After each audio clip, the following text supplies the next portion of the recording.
கிறிஸ்துவுக்குள் பிரியமானவர்களே, இந்த மனமகிழ்ச்சியான காலை வேளையிலே உங்களை சந்திப்பதில் மிகவும் மகிழ்ச்சி அடைகிறேன். இன்றைய தினம் நாம் தியானிக்க இருக்கிற வசனம் ஏசாயா எழுதின தீர்க்க தரிசன புத்தகம் 53ஆம் அதிகாரம் 3ஆம் வசனம். அவர் அசட்டை பண்ணப்பட்டவரும் மனுஷரால் புறக்கணிக்கப்பட்டவரும் துக்கம் நிறைந்தவரும் பாடு அனுபவித்தவருமாயிருந்தார். அவரை விட்டு நம்முடைய முகங்களை மறைத்து கொண்டோம். அவர் அசட்டை பண்ணப்பட்டிருந்தார். அவரை எண்ணாமற் போனோம். ஒரு வீடு தீப்பற்றி எரிந்தது. வீட்டினுள் இருந்த குழந்தையை காப்பாற்ற வேண்டி தாய் உள்ளே தாவி பாய்ந்து பிள்ளையை பத்திரமாக தூக்கி கொண்டு வந்தாள். சிறுமியை தன் உடலோடு ஒட்டி அணைத்து கொண்டாள். நெருப்பிலும் புகையிலும் பாய்ந்து குழந்தையை கொண்டு வந்தபடியால் அவளது கட்டழகும் வனப்பும் கட்டோடு தொலைந்து அவலட்சணமுள்ள ஒரு பெண்ணாக வாழ நேர்ந்தது.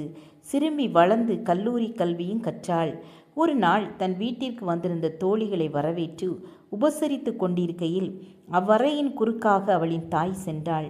கல்லூரியில் பயிலும் மகள் தோழிகளுக்கு தாயை அறிமுகம் செய்யாதது மட்டுமல்ல, அது யார் என்று வினவிய தோழிகளிடம் எங்கள் வீட்டு வேலைக்காரி என்றாள். மகளின் நன்றி கேட்ட என்னென்பது? அவளின் உயிரை காப்பாற்றினதினால் தன் அழகை பங்குபடுத்தி கொண்ட பாங்குள்ள தாய்க்கு அவள் கொடுக்கும் மரியாதை இதுவா? ஆம், நம்மிலும் அநேகர் இப்படிதான் நன்றி கெட்டவர்களாக வாழ்ந்து கொண்டிருக்கிறோம். நன்றி மறப்பது நன்றென்று, நன்றல்லது அன்றே மறப்பது நன்றி என்று திருக்குறளில் படிக்கிறோம். இயேசு இந்த உலகத்தில் வாழ்ந்த நாட்களில் நன்மை செய்கிறவராக சுற்றித் திரிந்தார். நமக்கு நன்மை செய்தவர்களை நாம் மறவாமல் நன்றி அறிதல் உள்ளவர்களாய் இருப்போம். ஆம் என கண்பானவர்களே, தேவன் நல்லோர் மேலும் தீயோர் மேலும் மழையை வர்ஷிக்க பண்ணுகிறார். அவர் யாரையும் வெறுத்து ஒதுக்கவில்லை. தீமை செய்கிறவர்களுக்கும் நன்மையே செய்கிறார்.